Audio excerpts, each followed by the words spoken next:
In our slideshows this week, we're not going to be looking at ads in the same way as we have previously. We're going to actually turn our attention towards culture more broadly, and that's because we're really focusing on the whole idea of taste and theorizing what taste means, where taste comes from.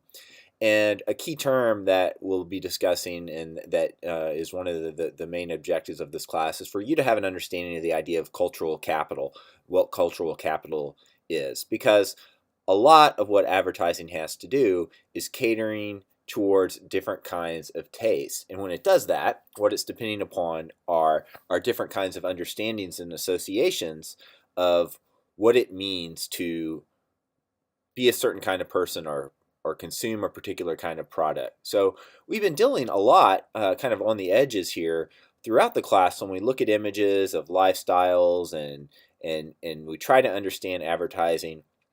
Often there is an element of taste into it, and our assumptions about what a particular product is going to appeal to or brand is going to appeal to has to do with taste.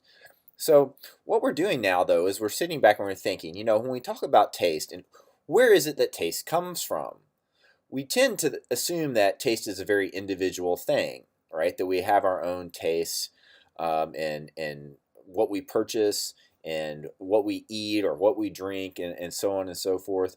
But we also have kind of broader senses of what it means to have good taste or what it means to, say, behave in bad taste. Now, I hope you took the time to watch the Sex Pistols video, which again, I know probably seems like it has nothing to do with advertising. However, it has everything to do with the idea of cultural capital and behavior and taste.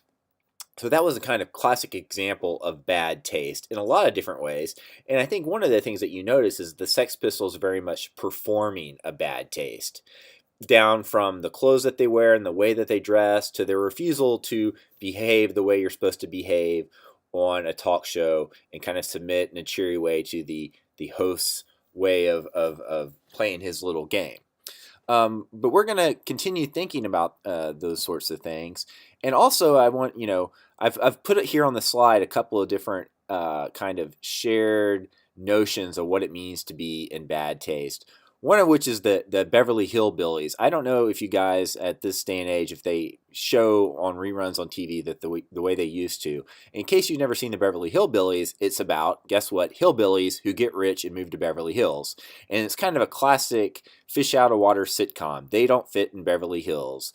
They call the pool the cement pond. They do all these things because they don't understand the rules, the ways that you're supposed to behave and what you're supposed to buy and what you're supposed to look like when you become rich, the way everyone else does in Beverly Hills. They're seen as being in bad taste because they don't have that same taste that everyone else has been educated to know to have. They are this throwback to the older ways. Then there's bad taste in fashion or haircut. So, the mullet, I think, is like the classic example of bad taste in hair. Although at this point it's kind of there's those people that I guess have a mullet ironically, although that's quite a commitment to irony, I think, to have a mullet. And then another classic example is Jennifer Lopez. In her earlier days in her career, she showed up to the Grammys wearing this outfit, and it was considered to be in poor taste. How was that in poor taste? It was high fashion, right? Well, it was not like Billy Ray Cyrus and his mullet. The idea is in bad taste because she wasn't dressing properly, covering herself in the way that stars are supposed to when they go to these big events. So it had more to do with sexuality and whether or not we're prudes in order to quote unquote have good taste. Again, what does this all have to do with consumption? Well, as I said, what we're going to be thinking about is how taste is not something that's strictly individual, but as we can see when we start recognizing that there are these much more shared senses of taste and what's in good taste and what's in bad taste. Instead, taste is all about constructing identity for ourselves, but also how we make sense of other people, right? And evaluating other people and who they are, and judging other people in terms of what their taste is in the things that they buy, the cultural products, the sports that they like, all those different things. Now, I always like in advertising criticism, one of my favorite things to do is to look at ads for beer. You guys have experienced this already.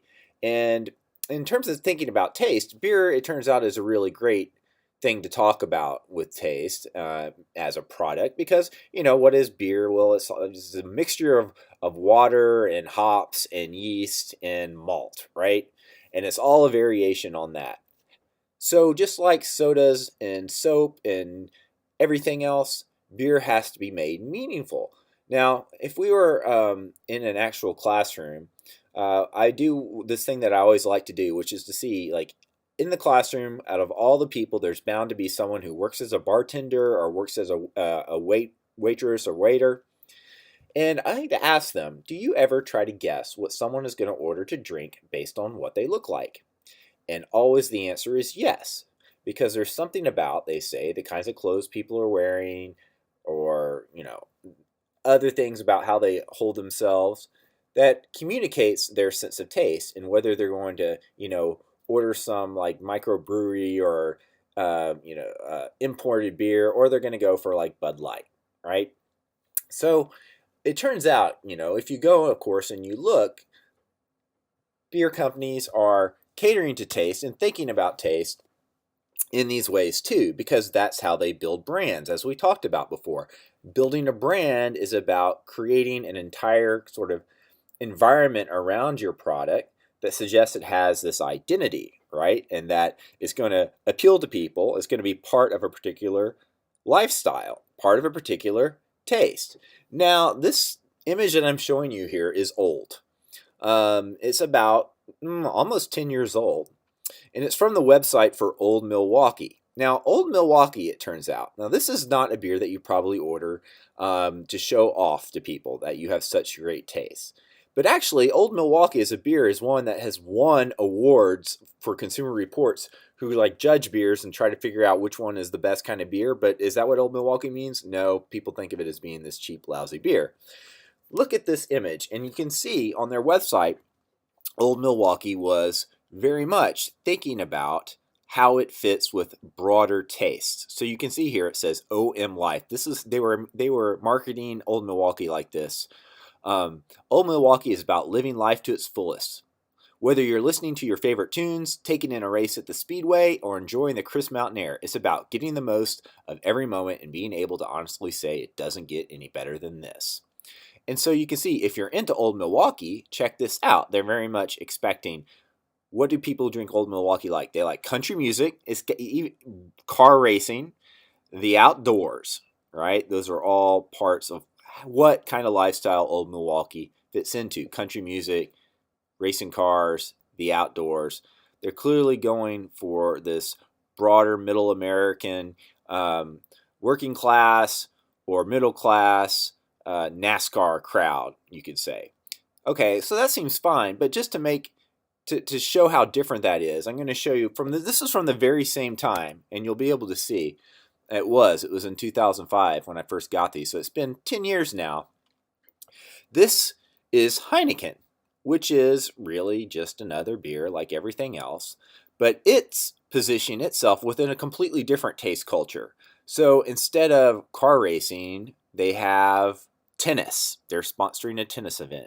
Instead of country music, they're advertising that you could win a trip to ACL festival, and then their own concert, which they call a mashup concert because they've got all these different bands, Red Hot Chili Peppers and Snoop Dogg, 311, all these different kinds of bands together. So it is showing another kind of lifestyle, another kind of taste that they're associating their beer for. So Heineken is for people that are like this. Old Milwaukee's is for people that are like that. Very different taste. Okay?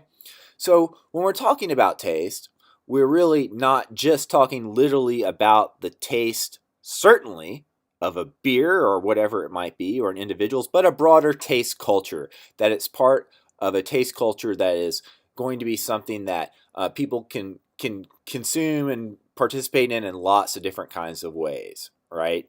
And with taste culture, what you find is that people who do like a particular kind of music or like a particular product, you can predict other things that they will consume or be interested in as part of that same taste culture. So what we see is advertising works, of course, to position brands into a particular taste culture to associate whatever that thing is. Like we talked about when we looked at, say, the Sprite ad with Nas and hip hop and how it was making Sprite a part of hip hop culture, a particular taste culture. That's what was going on there versus Ford trucks and Toby Keith. It's the same here. So advertising uh, is both dependent upon the associations of that taste culture and also actively trying to make the brand part of it as well. Now, I want to show you guys. I went to update and check out what the Old Milwaukee site looked like now, and it was really interesting. They've totally changed the brand identity, or at least the way that they're promoting it on their site. So now they have completely redesigned the cans of Old Milwaukee, so this is what it looks like. But they have also really embraced irony.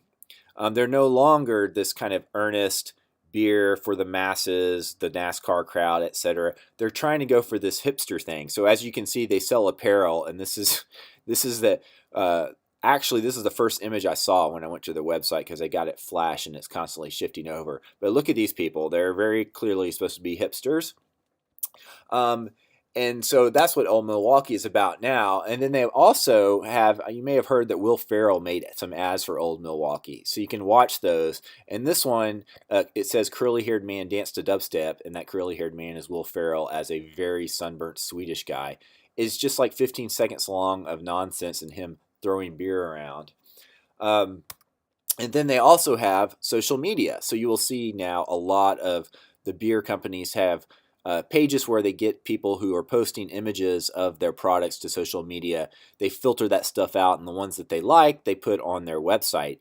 And it's interesting because it's kind of, giving the power for the brand, it would seem, in the hands of the consumers. But of course, the company is also filtering and deciding which ones they think are appropriate that they would want to showcase on their website. And it's interesting, you can just see in this particular frame grab I did, it's got some guys hanging out with their Old Milwaukee. And then up at top, though, it's a Bassmaster competition, and it's sponsored by Old Milwaukee. So they haven't completely abandoned that same, outdoors-oriented nature of its brand. It's still there, but it's also got all this ironic hipster stuff around it to a way that was not there at all 10 years ago. So very interesting the way in which this beer has embraced irony as a way to get more consumers.